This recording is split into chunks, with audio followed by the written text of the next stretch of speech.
Good morning from Vietnam. Good evening to you, Soyeon. Thank you very, very much for spending your evening to join. You're so kind and generous to spend time with us to share your stories to our global audience. And on behalf of the listener everywhere, we would like to say thank you. Thank you. And we were this close when you were in Korea, and you haven't came to our country yet. So take it as the invitation. If you decided to travel with your family here, and now you have a new family, new friends. Vivi and I are here, and we'd love to see you guys in person. Give you a big hugs and take you around to show our city and our people here. Okay? Cool. Yeah. You know what? My biggest regret was why I didn't visit the Vietnam before when I was in Korea. Because nowadays, a lot of my friends, they traveled around the Vietnam and in every single corner. But once I moved to the US, it's a really long flight to visit Vietnam. But it's not fake at all. And my husband always said that I really want to visit Vietnam. So we always thinking about when we can go there. So please let me know if there's any kind of good opportunity or speaking engagement or event I can get invitation from. Feel free to let me know because my husband will pack it out to go there together. And then we love Vietnamese food. So I Yeah. really want to try local authentic Vietnamese food there. Yeah, absolutely, absolutely. So we will try our best for that. Uh, so this conversation is a way for us to showcase, Yep. yeah, and share your stories to audience. And who knows who's listening, right? Maybe Mhm. somebody somewhere out there are listening, and we say, okay, so young, we love you. We love to share your story. So the world is very connected now, very small Mhm. and beautiful. And in our Yeah, culture, any company, any educational event, or any space related conference, I'm open for it.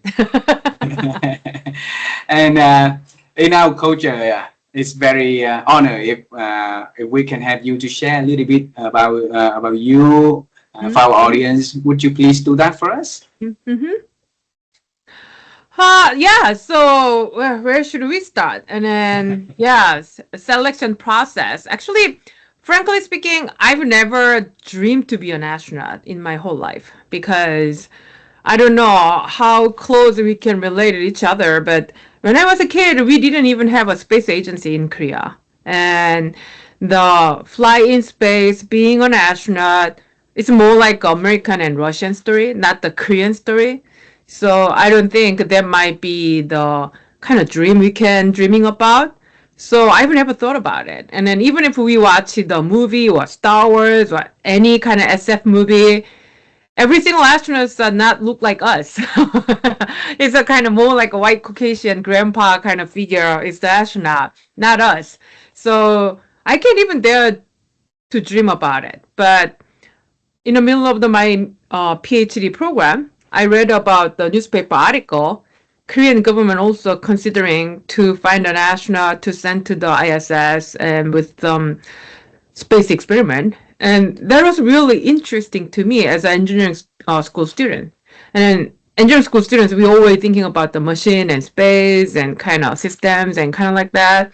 So after reading that article, I bring that item to my friends and lab mates and how do you think about it? And in Korea also finally will pick the astronaut and then yeah, Korea will send the astronaut to the space and how do you think? And of course, because we are all grown up and we said, do we have a money like that? Or if the government can afford it? Do they already secure the budget? Because it's more like a realistic conversation rather than the, if we are kids, like a middle school, high school, we might be, wow, that's great. But we already in mid 20, early 30 kind of spoiled adult and we just thought about the realistic practical thing. So yeah, maybe, but let us see. So we just forget about it. And I also forget about it. But a year later, and I read the article again, they will start the program really, and they secured a budget for that. And that was really shocking. And then all my friends said, "Oh my God, we already, yeah, Korea became like a space country, and then we can do it." And then we just keep asking around. And whenever you read that kind of thing, and we thought about what kind of people would be the good fit for an astronaut, and we just talking about it. And then what if I will? And they say, you don't have a good eye, and you better, you will be rejected. And some people, how about me? You cannot even run 100 meter, and your health is not good, and you cannot do it. And then we just kind of judging each other, criticize each other, and then like a close friend. And you are Uh-huh. too fat, you are too short, and then we just insulted each other. And but after for a while, and then one of my lemmates said that, how about Sen, you can try.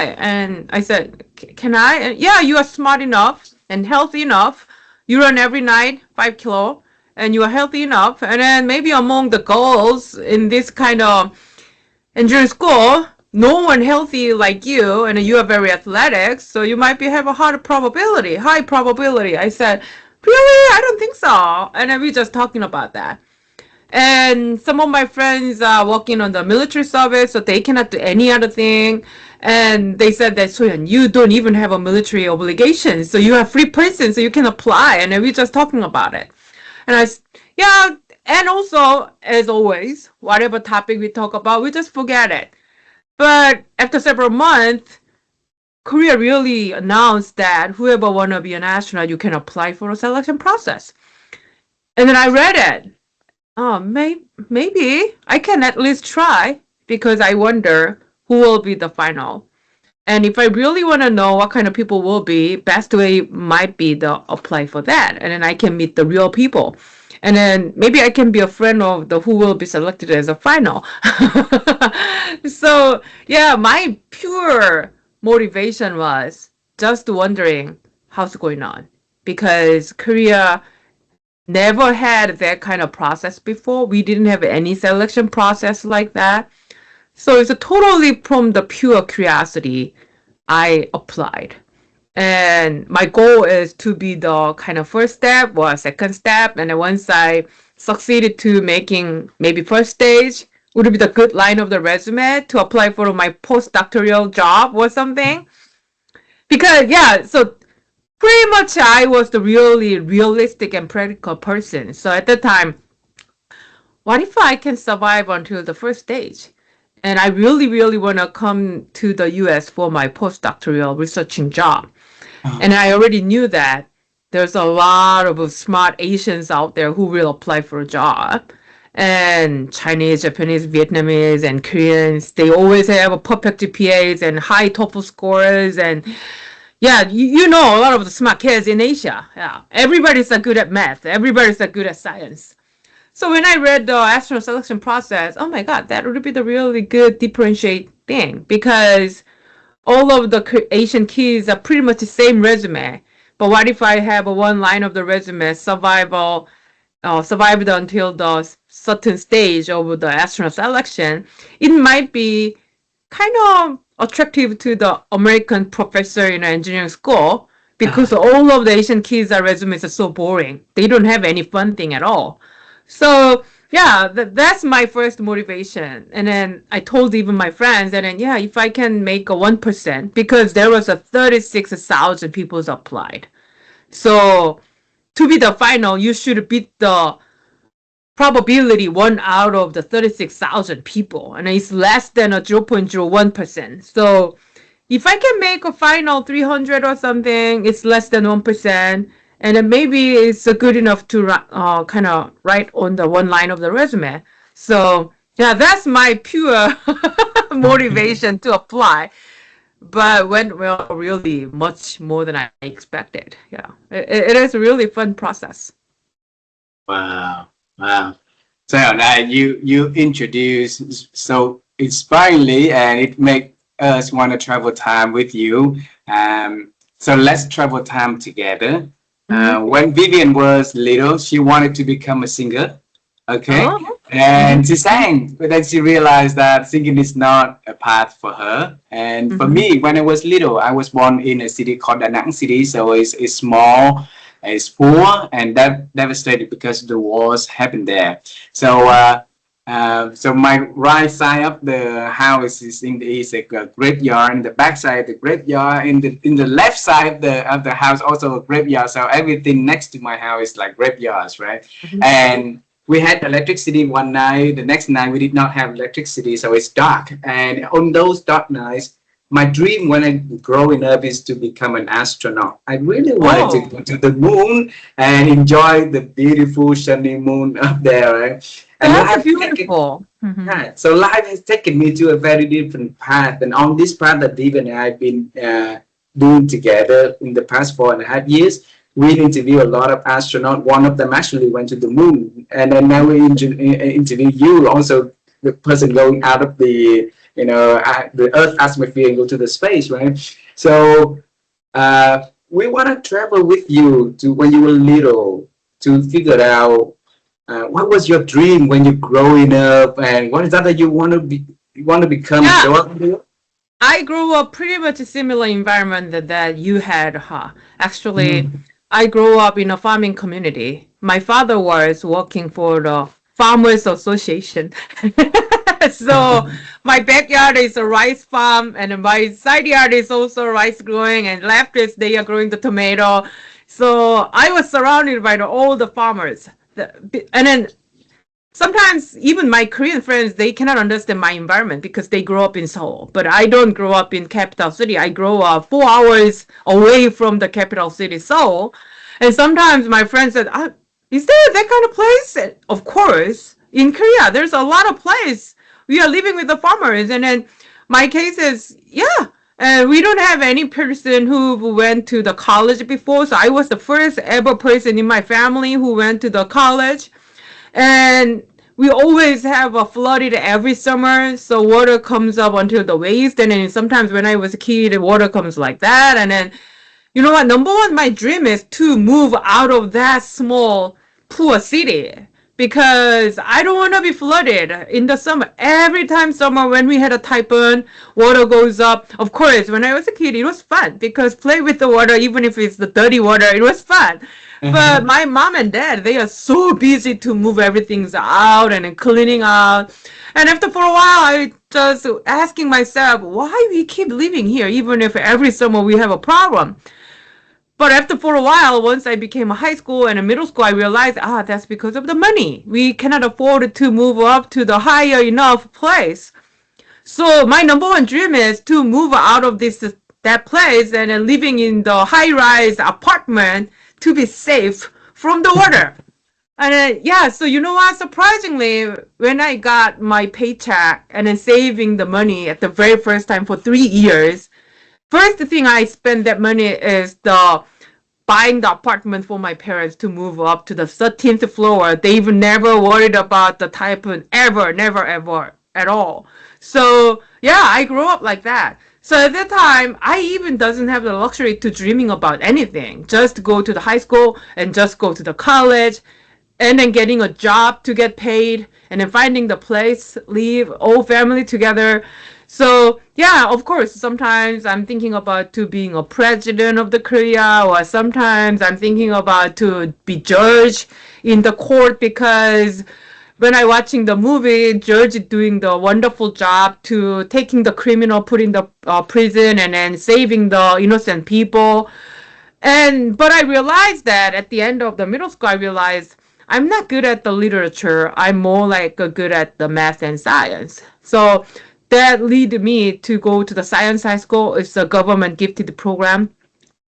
So studied science and math is really fun and went to the engineering school for my college and I studied the mechanical engineering. But at that time, I realized that I'm not smart enough because a lot of other smart kids come to the same school and they are crazy smart. And then, oh my God, I thought I'm smart, but I'm not anymore.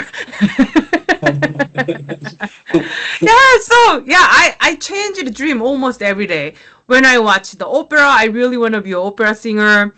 And then when I impressed by the teacher, I also want to be a teacher. And my uncle came to me, Soyeon, you are the smartest ever in our family, so you should be a doctor because we need a doctor in our family. And then, should I go to the medical school? And then, yeah, all different kinds of dreams I had. So all out of all of that, like possibility of dreams and potential things that you could have, studied and becoming, and when you said that you love science and math, and you could come to you become a economist or in finance or anything. Why in the mechanical engineering? Yeah, you know what? I just went to the engineering school only because all of my people around me said that that's the best school to get a job. Around the 1990, it's a very huge economic boom in Korea, and many of the engineering school graduate they can easily find a job at the time, and then they go to the Samsung and Hyundai's and that kind of companies that grow up at the time. It's already 30 years ago, and then those companies are small at the time, not big as now, but they hire a lot of students, engineering school graduate. So that's the first motivation to me. I need a job. And second of all, when I went to the engineering school, I'm thinking about what kind of major would be the good fit for me because I didn't choose the major when I applied for a college. That's the best part of my college. They didn't want us to apply for a major. They just want us to study for a year and then give us a think about it. And then we should pick the major among the engineering school. So at that time, it's really stupid, but many of my friends want to go to the mechanical engineering department. I just follow them. But also, I realized that I'm not good at math enough to major in math. And I don't know why, but I did my bioengineering PhD, but at the time I don't like biology at all, so I don't want to go to the biology department much. So I had a several candidates, civil engineering, mechanical engineering, material science, and then all that kind of thing. But seems mechanical engineering might be best fit to me. But for now, thinking back, it's very, very influenced by my friends because when you are young, you easily lead it by your friends. Wherever your friends go, you just follow. And then I did also because most of my friends are boys because I studied in science high school and then more than 80% students are boys and then only few girls in science school. And all of my close friends want to go to the mechanical engineering or civil engineering and that kind of place. It's a very manly and then hardware related thing. And also those department is easy to find a job in the all of the good company in Korea. So I love it. And I went there. But you know what? After studying in the mechanical engineering, I realized that it's really good fit for me. I love hardware. I love making something walk and move. And you can see what you made. And then you can make something move and walking and operating. So once I became third years and fourth years, I realized, oh my God, I was lucky. I just choose without having any deep thought process. But I realized I really like it. Still, I don't have any regret to choose the mechanical engineering department because I'm more like a hardware person. And then yeah, sorry, Vivian, go ahead. I'm just wondering because you mentioned like two friends that really changed the course of what you are doing. The first friend is pretty much is the one encouraging you to apply for the astronaut, and this second friend, a younger friend of you, is introduced you to the mechanical engineer. Is he or she the same person? Yeah, actually not exactly same people, but pretty much a similar group of the people who knows me better than I do. And sometimes your friends and your people knows you more than you knows about yourself. And then sometimes we all know that we don't know what we really like it. And then sometimes we don't know what we really want to do. But people who really loves you, they just observe you, they just can tell you, and then you know what, you always smile whenever you do this. Maybe you like it. Oh, I didn't realize that. Maybe I really like this. And then that kind of conversation we always do. So yeah, Vivian, you pointed out really important thing is people around you is really important because they influence you and affected you a lot. And I was really fortunate and lucky because I was always surrounded by the wonderful people and they really cares about me. They really encourage me because thinking about it, when the girl want to go to the mechanical engineering, most of people's reaction is why? And then girls rather go to the biology or computer science and that kind of thing. And maybe some people recommend like that. And then I heard a lot of girls, they heard about it from their family or friends. But interestingly, all of my friends around me and people who really cares about me, they don't make any boundaries or any limit. They always told me, Soyeon, if you want to try, you can just try. And then you can try whatever you would love. And then you might be really good at that. And then if you do your best, you can make it. And then, yeah, they are very positive. And then those positive energies influence me a lot. So, I think that relationship is always a multiple ways, right? It's not one way. So, it must be something also from inside of you, from you showing up that, to your friends that build that relationship to that level. So, what did you do to nurture your friendship so that you be there for them, they be there for you, and you guys, live with each other? Yeah, I think it's naturally learned from my parents because my parents always care about the community and they always helping other and they always showed me the evidence of how the people works together. And I grew up with my grandma and she's also same. And we had a small little yard in our house. And whenever we harvest anything, we just share with the neighborhood together. Whenever we make a huge kimchi and we share each other. And as I told you, whenever we had a huge flood and the whole house is submerged, we always cleaning together and help each other. And my mom always tried to taking care of the older seniors who live alone. And around the holidays, they feel so lonely, and we always share the holiday food with them. And with the church community, whenever the kids who cannot afford to buy the school uniforms or pay the tuition, even if my mom and dad has a hard time with the economics and finance, and they always have a hard time to pay our own bills and tuitions and school uniform, but they always try to help other kids who cannot even have a parent. So one day, my sister was so complaining about that because she should wear the used uniform from me because I'm her sister's, and she really want to have a new one.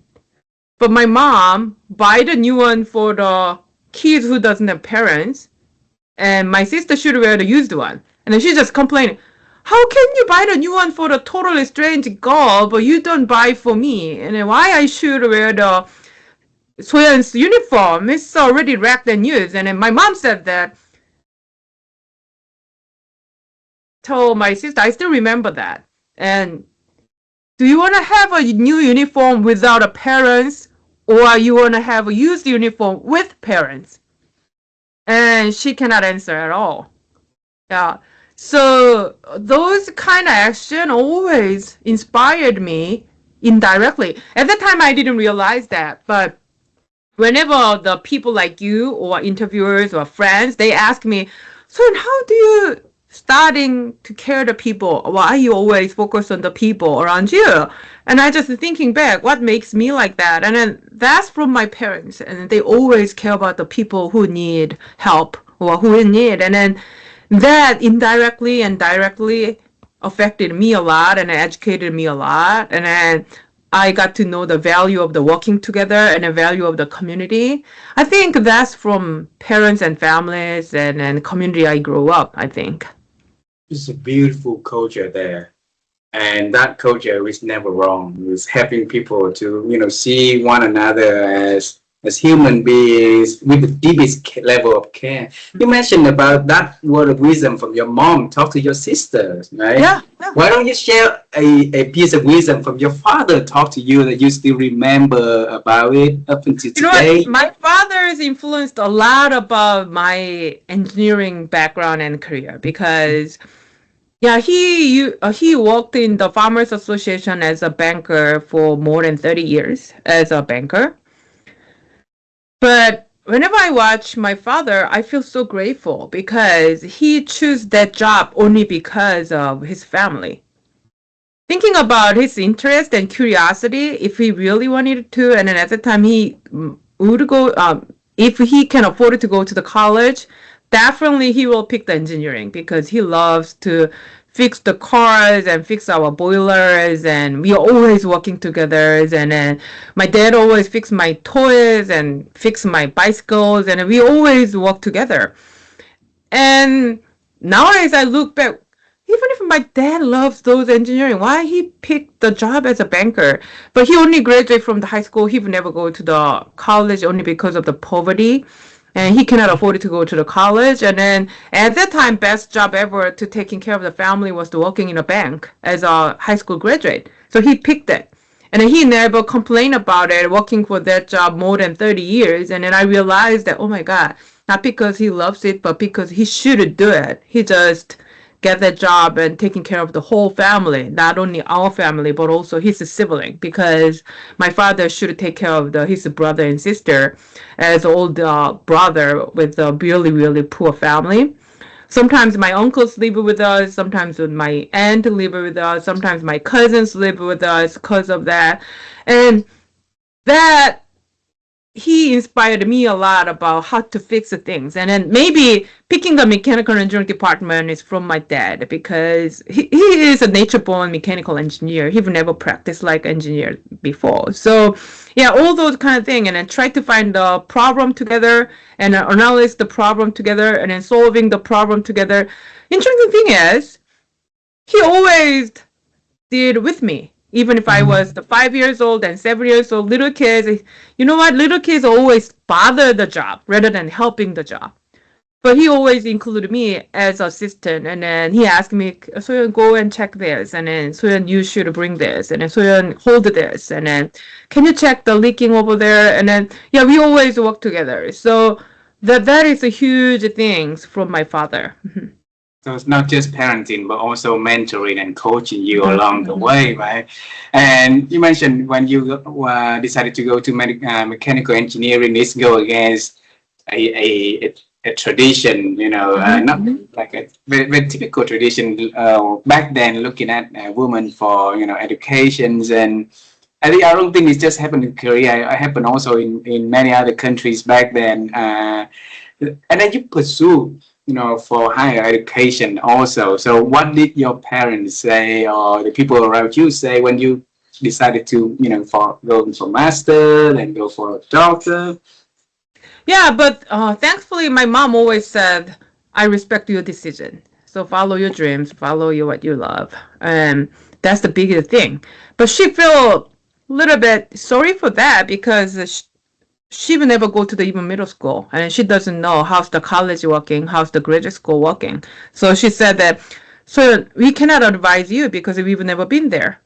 But if you make a decision, we respect what you want to do and then what you decided to do. So just follow that and then do your best. And then that's my mom's reflection always. And then my father also. And we cannot help you well, and then we cannot afford it.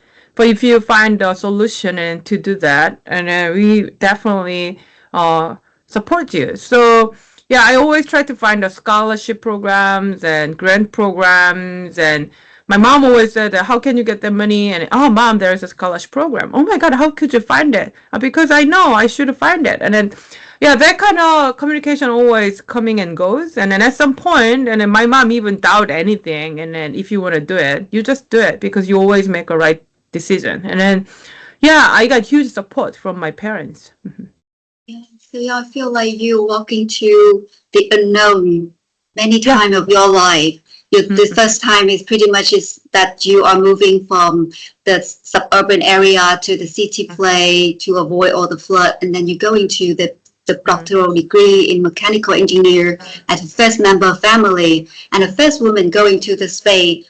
I feel like in life, there's so many training and preparations we can prepare, but basically in realities, everything become so new and scary and be, you know, like so many things that can happen.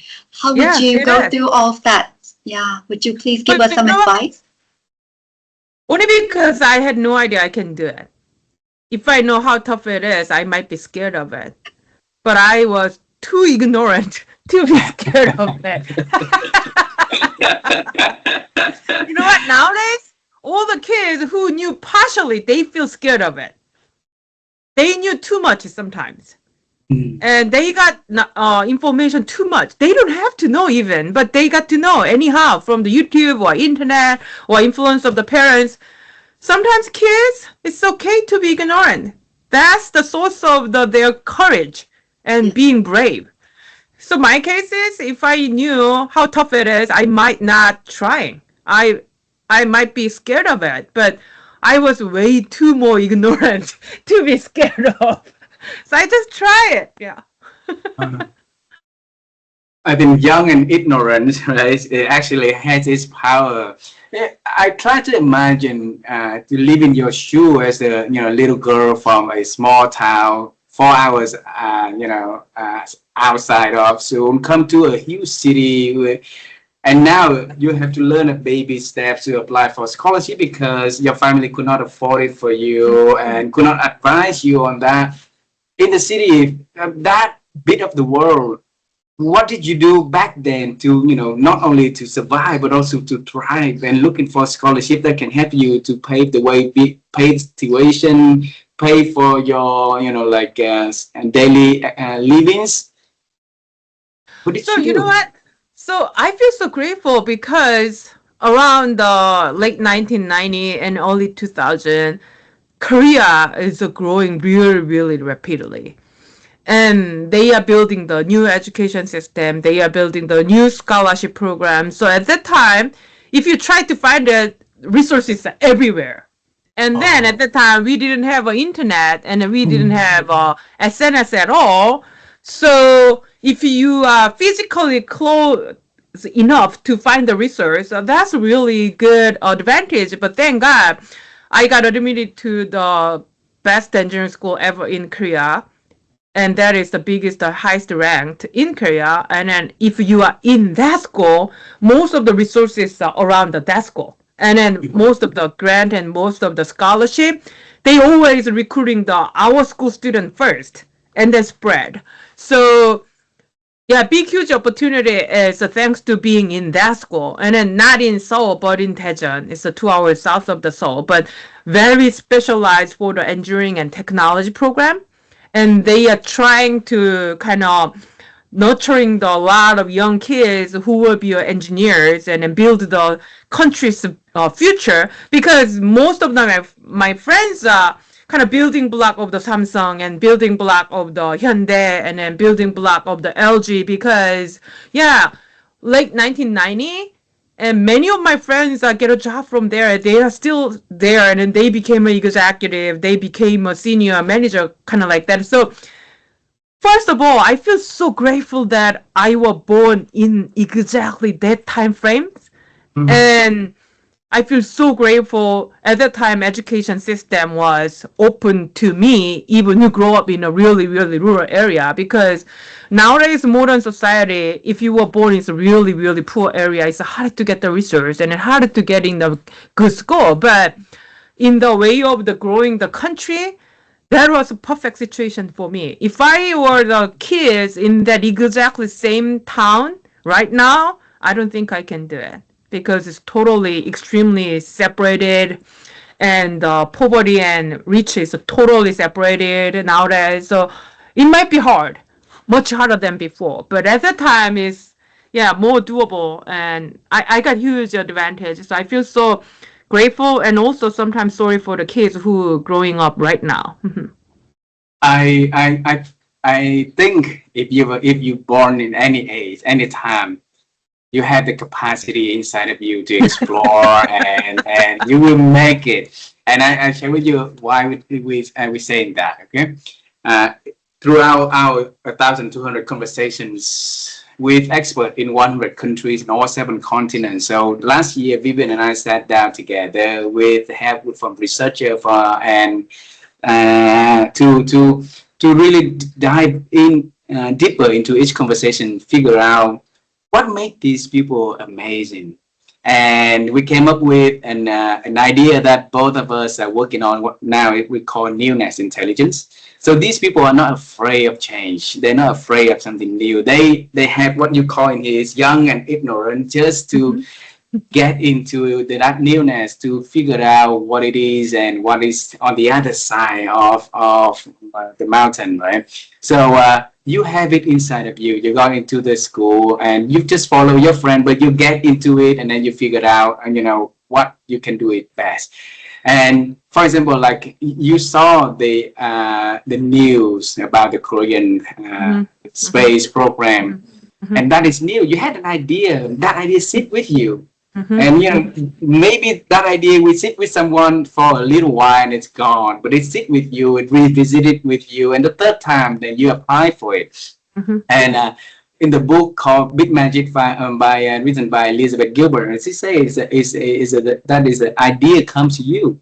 They knock door to you, and then somebody will respond to it, and the people who respond to it will make it the difference, right? So now we talk about the space initiative. So you rejected one. You had an idea. You rejected one because you just thought it's just an idea, right? The second time, your friends encourage you, and when you truly entering into the newness, the moment that you decided, okay, I'm having what it takes. I'm going to apply for it. And even if it just put one line on my resume to make it, for my postdoctoral degree program, but I'm gonna apply for it. So bring me to that day, bring me to that moment. What happened? Yeah, you know what? When I tried to apply for astronaut selection process at the very first time, I still remember the website was down because a lot of people tried to log in and then tried to apply, and then all my friends watching at my screens and, oh my God, website is down. And I said, let's go out and then drink some beer because it was in the middle of night, because they said they will open the application April 21st in 2006. So we thought it's better to apply as soon as possible. So from the April 20th and right before became a midnight, I tried to apply, but everybody had the same thought, and then we all go together, and then server was down. And then my friend said, oh, server was down. Let's go out for drinking a beer. Okay, let's go. And then we just all go out and then drink beer and then talk about everything. And then, yeah. But next morning, I feel a little bit kind of weird. Let me apply. And but at the time I was alone in the lab, because I always the person who came to the lab earliest ever any other, because if you come to the lab a little bit later, you should work with the other lab mates and a lot of machines running, and you don't have your own quiet time. So to secure my own quiet time to do my own job, I always getting into the lab hour and two earlier than any other lab mates, always. So in the early morning and then watching my screens, and I thought maybe I should try. And then quietly I applied for an astronaut selection process. And then at the time I didn't say anything to any of my lab mates, just apply. And then after a month or so and 2 months or so, and I got an email, you got screened for the first step. And then they just picked several thousand people out of the 36,000 people. And then they said that you are qualified to try next step. And then I told my friends, and then frankly speaking, I applied next day, and I survived, and then they are so excited. But they already knew that my goal is to make the 300 and to make the line of the resume. And then they said that, okay, yeah, you can make it. And there's even beating. So group of my lab mates, one group, they put the $10, she will make it. And another group put the $10, she cannot make it. And then they just fighting against each other. And then we said that once the result came out, we can go out, big, huge party. Either if she fail, we just support her. If she will make it, we can celebrate together. So it's kind of like collecting the money to make the party. We always need the good excuse to make the party at age in an early 20. So yeah, that kind of things happen. And then after 5K run and do the medical checkup, and finally I became the first round of the 245 people they announced, and then my name is over there. We had a huge celebration. And they said that, okay, next step, let's put the same amount of the money and then bidding for if she will win or not. And then, yeah, it was so fun. And then, you know what? At the time, I totally forgot about the astronaut process. I just feel so happy, make my friends happy.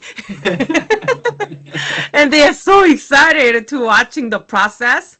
And whenever I had an interview or a test or any kinds of thing, if I came back and they asked me, how's it going on? What kind of people did you meet? And then what they did? And then I was kind of like a journalist.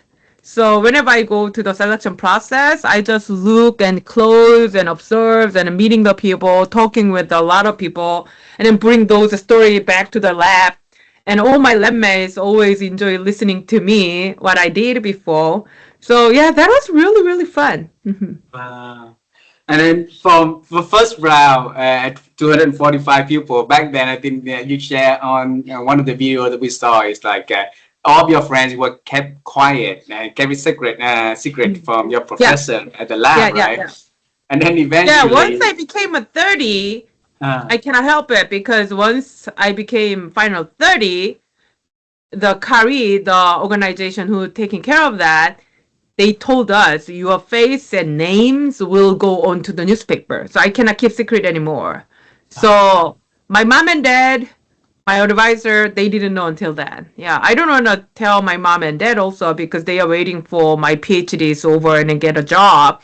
So I don't want them to know I'm totally distracted by the astronaut process. But more funny thing is when I told my mom, and mom, I have something to tell you. And then my mom said, what? Do you want to quit the PhD program? Because at the time I had a really, really hard time to finish my PhD program. It was so tough. And I always look tired and I always feel depressed and kind of like sad. And then even sometimes to my friends and family, maybe I better quit because it's really tough to me. So my mom worried about me, and then I said, "No, no, no, no, it's not the PhD program. It's the other program." And then she said, "What?" And then actually, I applied for a national program. And she said, "I knew it." but And it, she said that when I heard about that thing, maybe Soyeon might be apply for it. And she's that kind of oh, girl. Yeah, she just guessed it. And the more funny thing is, my brother also applied. oh. Yeah, but he quit in the middle because he was a junior year in a PhD program. I was a senior year in a PhD program, and I had more control of my schedule. But he was the freshman in a PhD program. He cannot have a control at all. He should have a very obligated coursework and job in the lab. So at some point, he cannot keep doing the selection process, so he just give up. But my case is I was the kind of almost a senior student in my lab, and then I can control my own schedule. So yeah, I keep going there. But it's so funny when I talk about that, and my brother said I did also. What? Yeah, it was fun. I couldn't imagine all of the level of stress that you had back then for your PhD program and the stress of handling and the Yeah, space program, and the news and everything. And this is huge lesson for a lot of listeners to learn from there because life is stressful. And if you can share the practice that you did to help us to understand how did you yeah, neutralize it? yeah. Yeah. It was really tough, and then you know what? At that time, I realized that how powerful the positive energy it is. Because you know what? Every day my experiment was failed, and then my PhD thesis doesn't go well, and every night I had a disappointment. And whenever I have a meeting with the lab mates or advisor about the research, I didn't have any good news at all.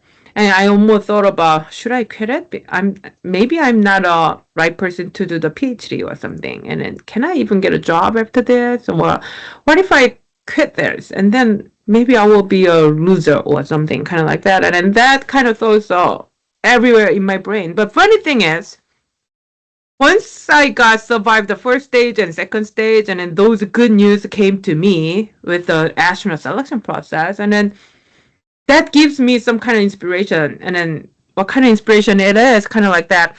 So you are not the loser. You made it. And you Mhm. are the person who can do something. And at the time I realized, oh my God, I thought I'm I'm so bad at everything because I was totally isolated inside of the engineering school. And all of my classmates and lab mates, they are so smart. So even if whole schools are very smart kids in there, I've never seen the outside.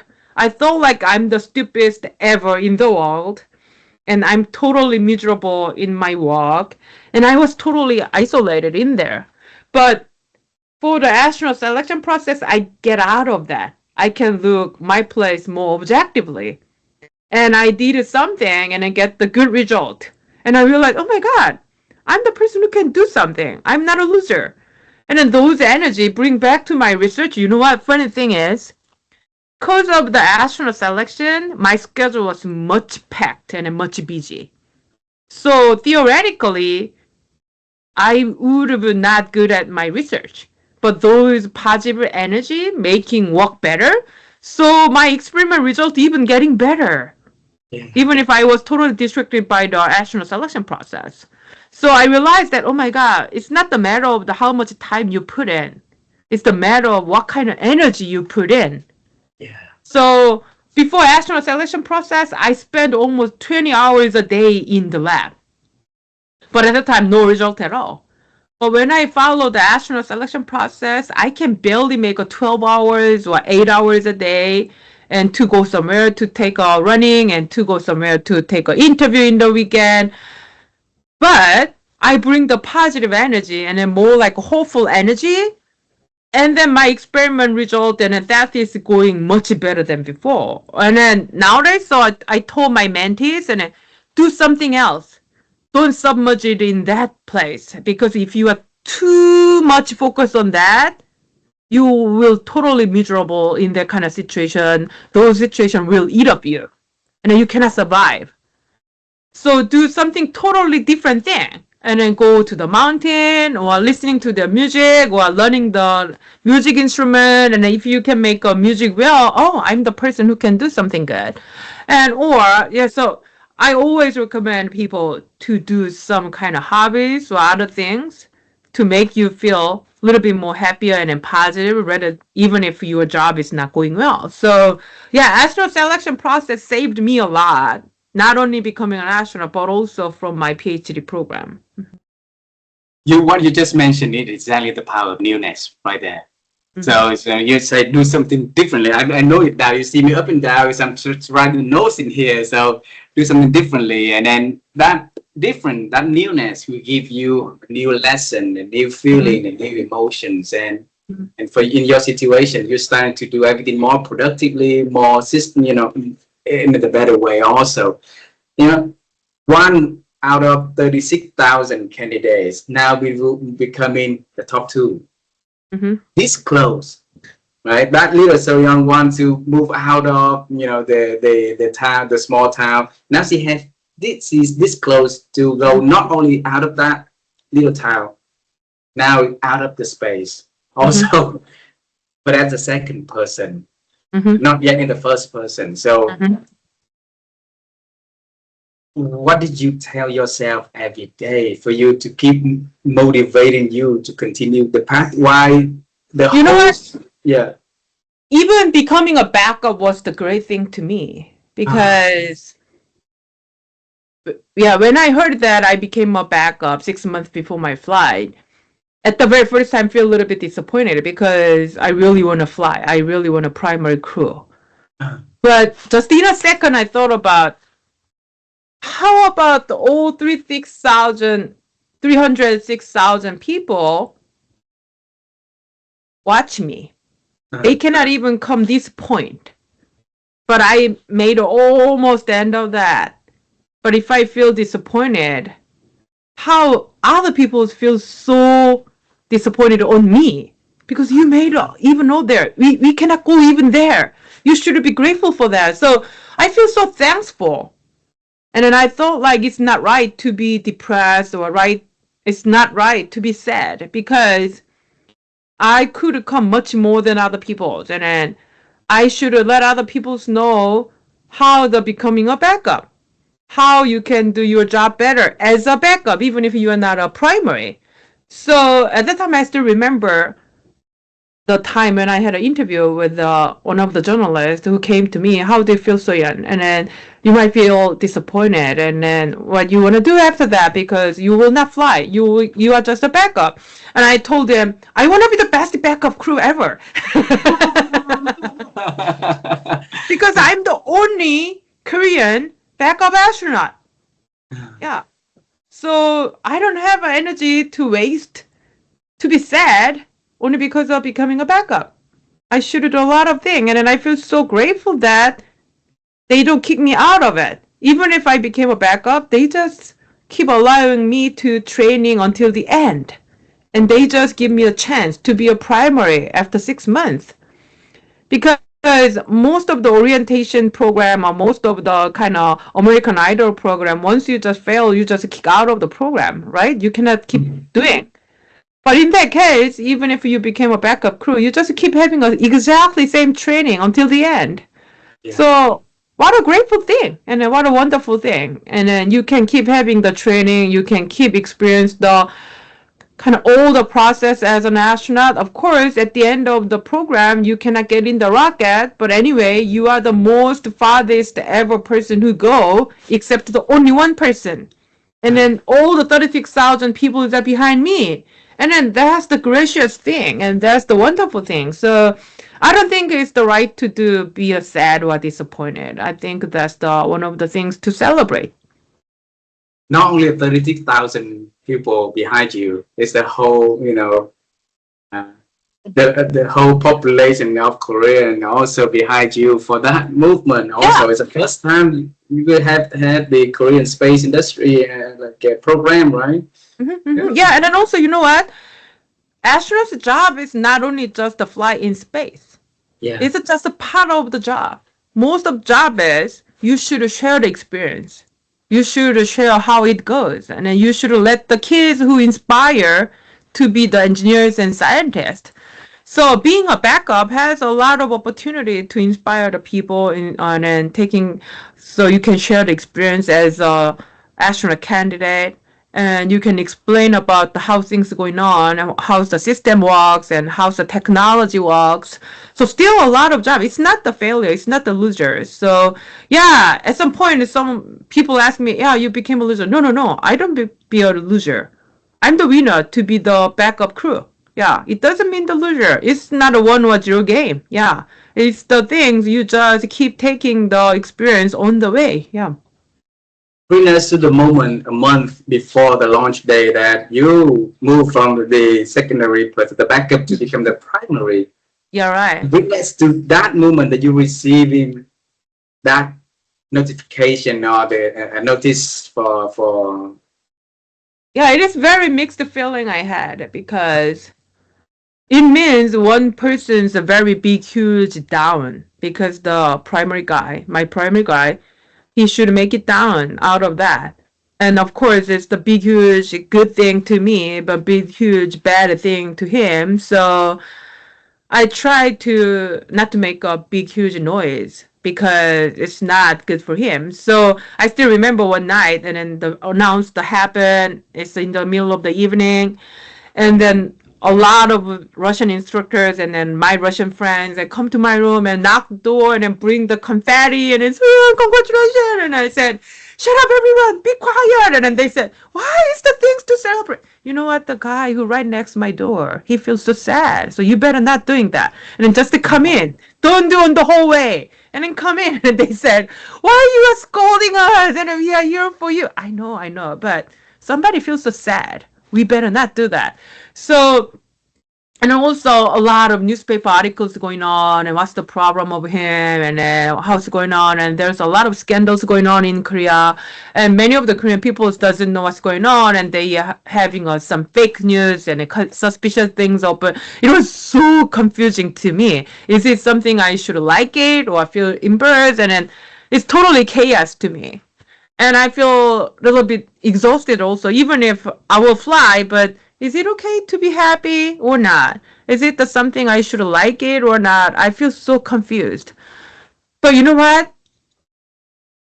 My astronaut, cosmonaut seniors, they are wonderful people around me. So one night, I was just being quiet in my room after my training, and I still have a hard time. But one of the NASA astronaut office guy and calling me to my room and said that Soyeon, come to the NASA office. And then I said, oh yeah, I don't have anything to do in this evening time, so I rather staying at home. And he keep insisting me come to the NASA astronauts residence. I said, I don't have a feeling to have a party because some NASA astronaut, they have some barbecue parties and kind of things and beer party in the evening time after all the training's over. So if somebody call me to come over in the evening, it means they want to have a barbecue party. So I said, I don't have a feeling to have a party. And he said that, no, you should come. And you don't have choice. You should come. And I said, oh, I don't feel like that. And then just come. And because they are so insist me, I just go there. But I have a long face and I'm not smiling at all. And he opened the door and then coming into, and he told me like this, Soyeon, in this house, no one watching you, only we are with you, and no one listening to you. So you have a right to be happy. You should celebrate what you have. Because this result, you made it. But why you are so sad? It's not your failure, it's other people's failure. You just own it. You just earn it because of your effort. So you have a total right to be laugh and smile and yellings and celebrate. So let's celebrate together. And that made me cry because they are the true friends of mine. And yeah, you don't have to feel guilty at all. And you should celebrate. And they just dragged me out to the underground. And then they turn on the TV and then give me the phone. And then what's going on? And then at the time, the astronaut who is already in ISS, I still remember the Peggy was on the phone. And then she said that, Soyeon, I know you feel confused, but don't worry about anything. Just do whatever you did before. And then we are here for you. So we are waiting for you here up there. And then, oh my God, I listening to the voice from the space and they arranged everything to cheer me and then encourage me out. And then that was really incredible moment. And all those friends and cosmonaut and astronaut who had a training with me, they really want to help me and support me no matter how political things and government things going on in Korea. They just help me as a human and then help me as a friend. And then that was an incredible moment. And then at the time I smiled and cried and then all mixed and then talked with them. And I decided, yeah, I will do my best to do things better. And then, yeah, it's always people. It's always people. You I got see me. the beautiful chapter you have, the two journey. The first journey is the Yeah, positivity. Mhm. Yeah, you move from the not enough feeling to a glass half full. A lot of people need that. And I Mhm. see the second chapter is so beautiful of the mindfulness. Mhm, When you start mhm, feeling about the other person, how the people around you, mhm. and please share with us more of that Oh, thank you. development. Yeah. Thank you. Mhm. Ah. So you got me goosebumps all over my body because of what you shared. It's really a unity of humankind celebrating something and it's so beautiful, especially when they arrange all of that for one person to really step up the game. And because you represent the whole nation, you represent the whole a gender of female who wants to be doing something extraordinary, right? While the world is like trying to press and promote differently, right? Mhm. Bring us to the moment that the door is locked on the capsule, and then now you're gonna go to the space. Mhm. What went into your head? We were just exciting because it's very rare kind of situation because all three of us are rookie. Most of time in Russian program, if you have a three crew, at least one person who had a formal experience to go to the space.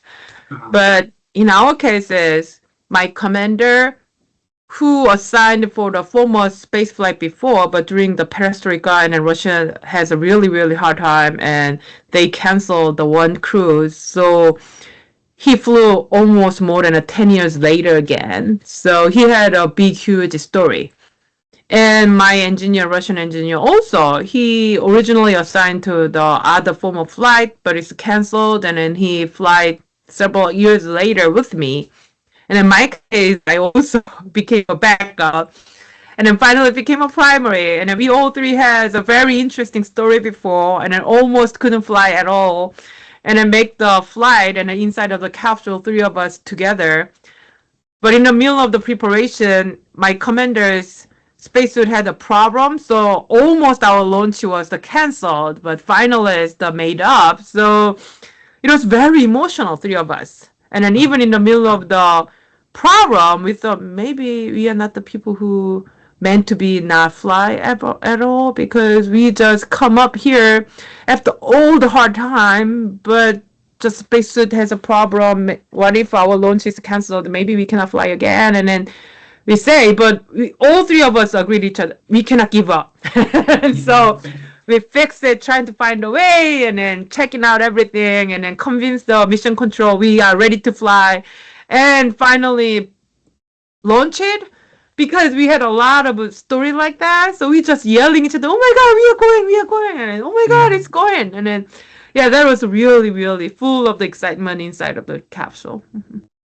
And there was so many activities up in the capsule there, right? Yeah, right. A lot of experience you do for your country also up there. So out of all that experiments, and you mentioned that as an astronaut, you become an astronaut because you wanted to experiment science. So now going up there is a way for you to share the experience. It's just different height, right? Yeah, and then doing those experiments is almost kind of like a babysitting, because every single experiment was the baby of the each scientist, each engineers, and they give their own baby to me to taking care of the in space. So I have a huge responsibility and accountability in my shoulder, and I know how it feels, because when I ask my experiment for other colleagues to do that, when those lab mates can taking care of that machine, I cannot do it. Then I always hand out to my specimen to the other person, and then, please take care of my experiment better. And then if something failed, please do your best to make the result. And then I know how it feels, and so I cannot miss anything. I cannot make any failure of anything. So even if schedule was so packed, sometimes it takes a much more longer time than we estimated. I cannot remove it. I cannot pass it, because I know how all the experiment designers and planners, they can feel like that. And then there's 18 different experiments. I cannot prioritize which one is prior than others, because every single experiment is the most precious ever for their own thing. But of course, above all, the experiment from the student science textbook and middle school, high school student experiment was the priority number one, because they are future of our country, and they will watching that videos and that data forever. Even nowadays, some of the kids watching my experiment in their own school in a science class. So that has a huge responsibility on me. So I really want to take care of them really well. And it's also much harder than other professional experiment, because I should explain in the kids' language in an easy way and do the science class in front of the camera.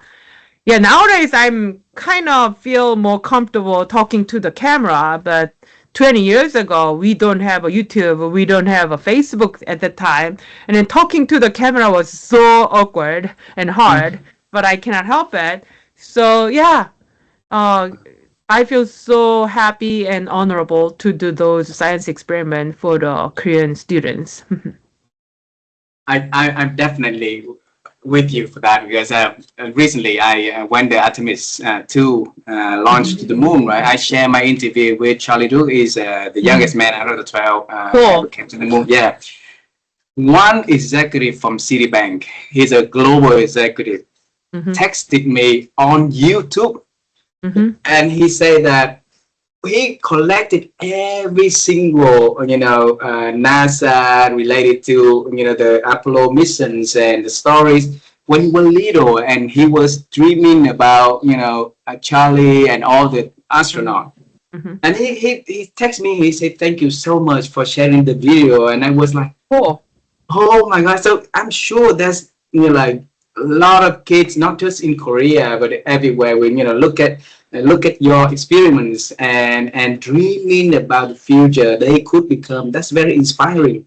Out of that 18, which one did you like most, or keep in the memory most for you? So yeah, of course, a lot of conversation going on over the dinner table among the astronauts. We talk about it, and then also still remember the time right before the undocking, right before the getting back to the Earth.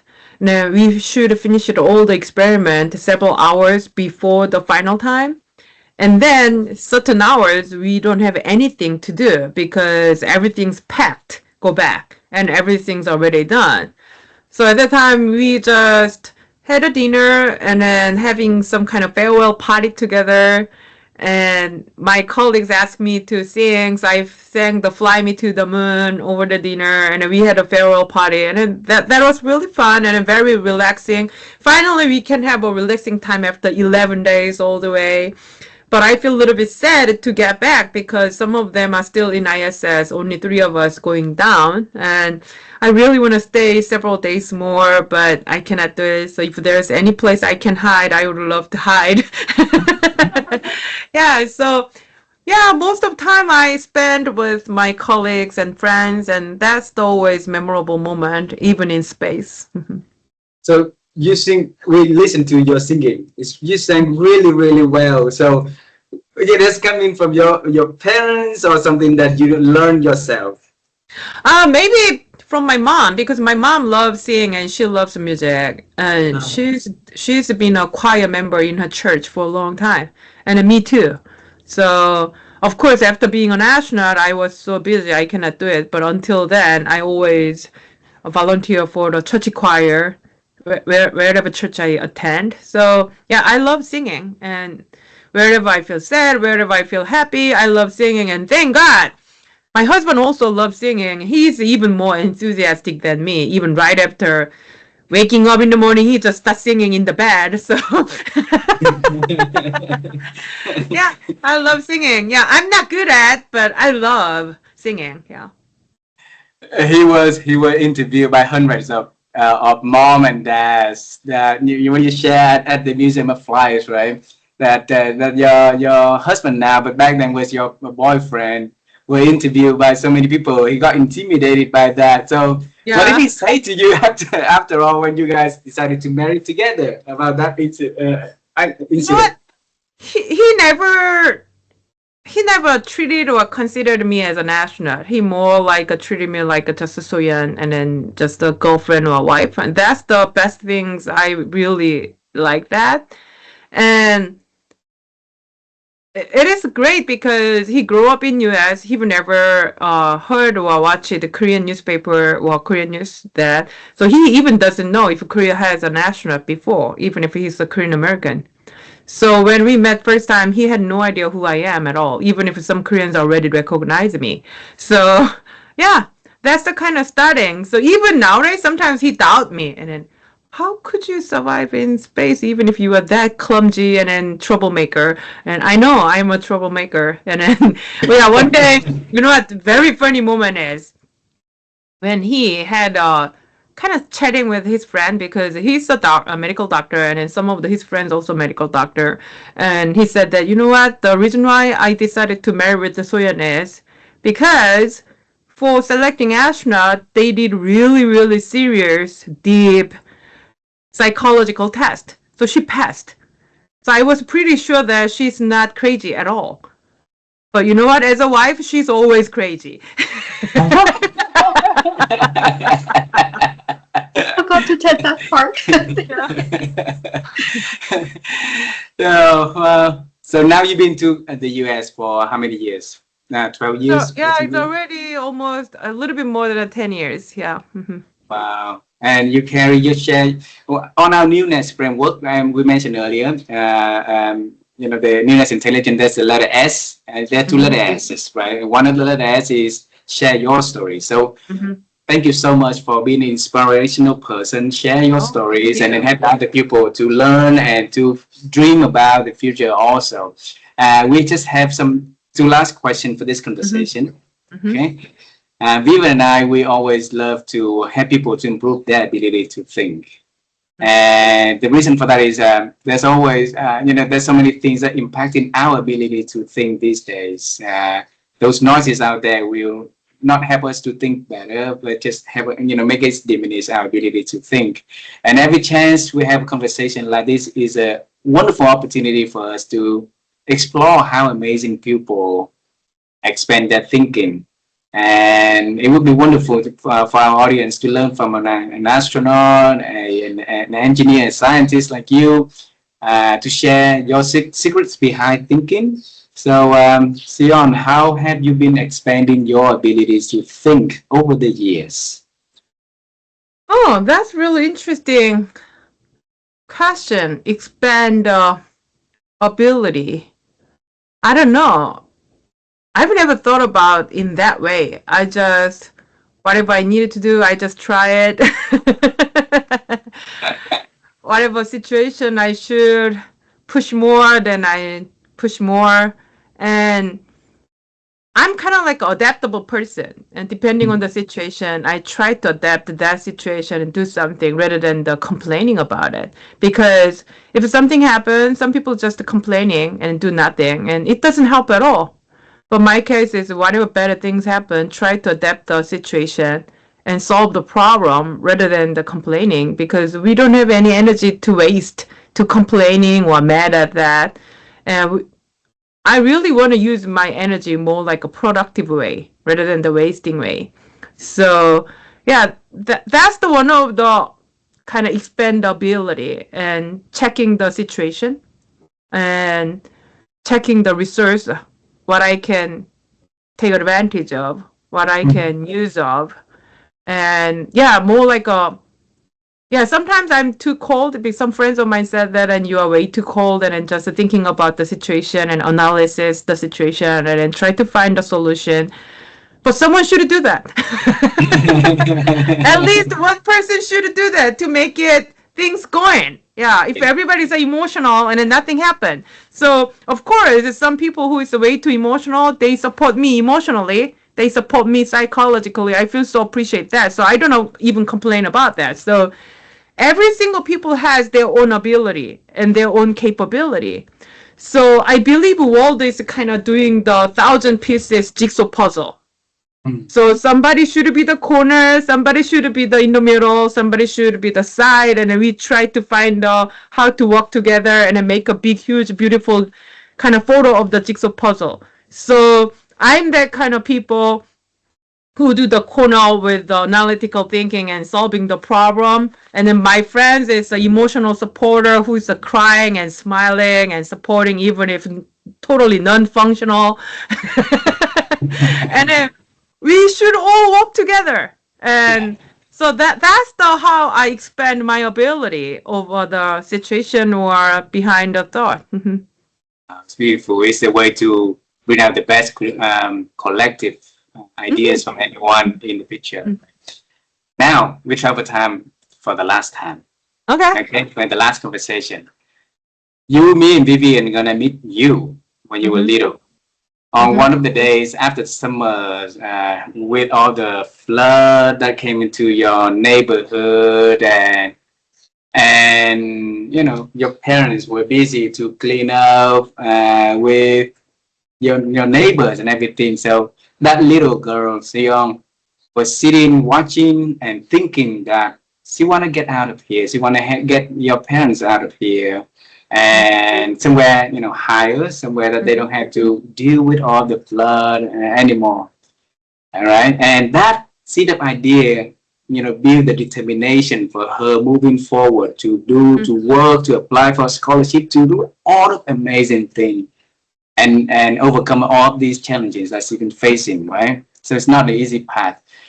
Now you, me, Vivian, gonna come to that scene. We're gonna sit next to her, and you're gonna tell her about her journey in the future. You're gonna give her some words of advice. And what is that you are going to talk to that little young? Oh, you know what? That answer is always same because it's not the first time to be asked about that. And I know my answer is always, Soyeon, you are doing right. Don't worry about it. And because I always doubt, am I doing right? And is it okay? I always asking myself, and am I in a right path? And then am I making right decision, or is it okay? I always keep checking. But I really miss somebody who just confirmed it, and somebody just told me, you are doing right. And you are doing okay. Don't worry about it.